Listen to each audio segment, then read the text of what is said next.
Thank you so much for joining us. You're very welcome. All right, Simon, a very busy weekend of sport awaits us, so let's get stuck in. Firstly, let's talk about the men's cricket, particularly in reaction to Rabada's ban there. Well, I mean, it's just shocking. It's shocking that Kagiso couldn't play in the second test. I mean, you know, on the magnitude of things that you could do wrong in.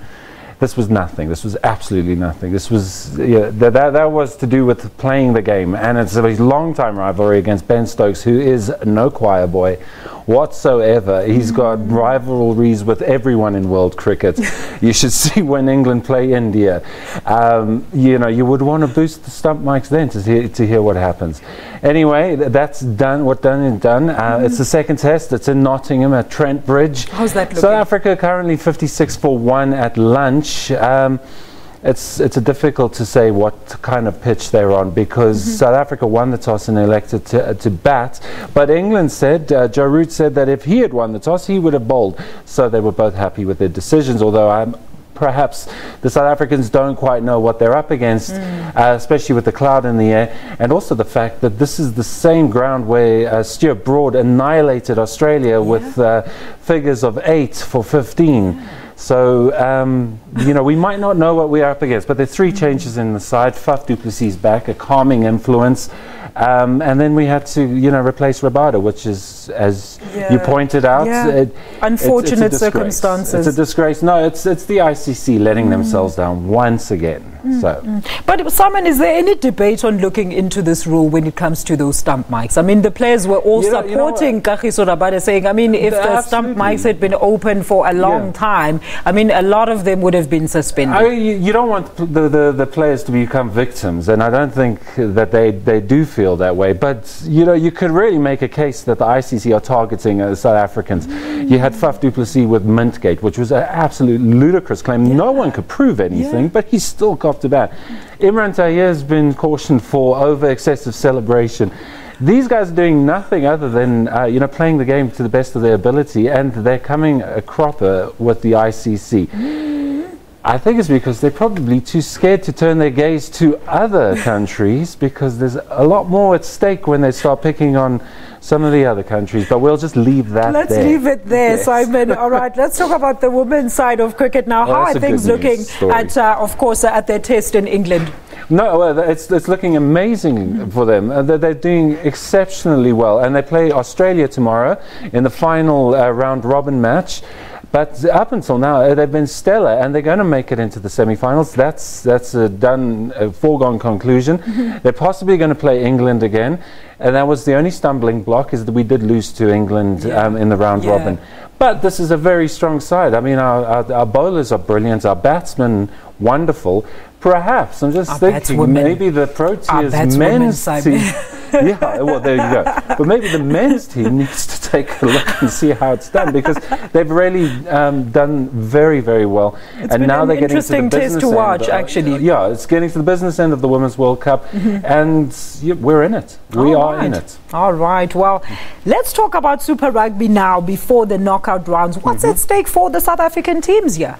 Well, I mean, it all boils down to the Lions. They top their group, but they want to top the lot because they want to go all the way in the knockout phases at home. So we got to watch the Hurricanes against the Crusaders tomorrow. If the Hurricanes beat the Crusaders and the Lions do the job against the Sharks, that's great for them. That means they finish top and they go all the way through if they should make it, but they'll always have a home final. The Sharks could do the Lions a bit of a favor.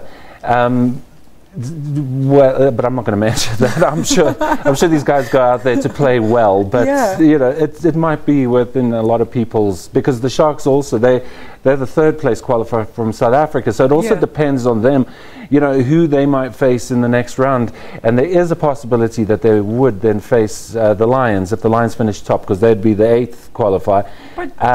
And so I think they wouldn't mind a trip to Ellis Park rather than all the way over to New Zealand. But what about the 2 teams that were touted to pull out of the Super Rugby competition? Well, you know, it's like a tournament of 2 different halves. You know, you've got nothing going on in the one half, and now they're culling teams. And unfortunately, South Africa has 2 teams going, and that's the Cheetahs and the Kings. They play tonight.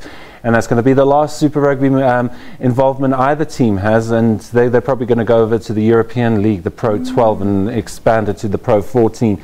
But it just shows you, you know, you've got the Lions and the Sharks and the Stormers doing great on the one end, and the New Zealand teams, and everything's going wonderful. And then you've got a whole other side of the tournament. You know, it's like the haves and the have-nots. And not only do the have-nots, you know, they have to battle every week. Now they're not even in the tournament anymore. So it's just, again, it's poor handling by Sansa. You know, they couldn't have made more of a hash of a tournament if they tried, because it's a complicated tournament in the first place. And, you know, but they fought to expand it, and then suddenly they, you know, backtrack. I don't think they know what they're doing. All right. Let's talk about Wimbledon now, as it comes this weekend. And it could be a very good weekend for two legends of the modern game. Who's your money on, Simon? Well, you've got Venus Williams, who's playing amazing cricket, and she's going to be up against Garbina Muguruza. But for a purpose, you know, to win it there. Exactly. And she's looking for her 6th title. I mean, her and she's also been out of action for so long, Simon. And it just seems like the older, you know, more... she's 37. I mean, you could have taken your hat off to this kind of a performance. She's into the final. It's looking great for her. We hope it can, you know, be a super Saturday for her, and then on Sunday it'll be the men's final. But right now you know, we're just about to get underway with the semi-finals. But it looks like Federer all the way. So that's going to be interesting. We've got a couple of guys who perhaps shouldn't be there. We've got, you know, the first semi-finals, Marin Cilic up against Sam Querrey, who deposed Kevin Anderson. And then it's Roger Federer against Thomas Berdych. But it just looks like Federer is in such scintillating form, where the others have been making a meal of it and going 5 sets. Federer has just been knocking them out in straight sets. Absolutely. All right, let's move on to my favorite sports now, the Formula One, which moves to Silverstone for the British Grand Prix. What can you tell us about that? Oh, well, I mean, there's another controversy later in sport. It doesn't matter what Vettel does, he just seems to get away with everything, and he also capitalizes, and now suddenly he has a 20-point lead over Lewis Hamilton. Came fourth this time. He crashed into Hamilton in Azerbaijan. But Hamilton was the one who got, you know, docked and sent down the grid, and it really didn't bode well for him in Austria. So now he's sitting with quite a mission on his hands to catch this spoiled little German driver, Sebastian Vettel, in a Ferrari. And that's just the way it is. But let's hope that Hamilton can pick up some form, because the Mercedes are really good cars, and we've got Valtteri Bottas as well.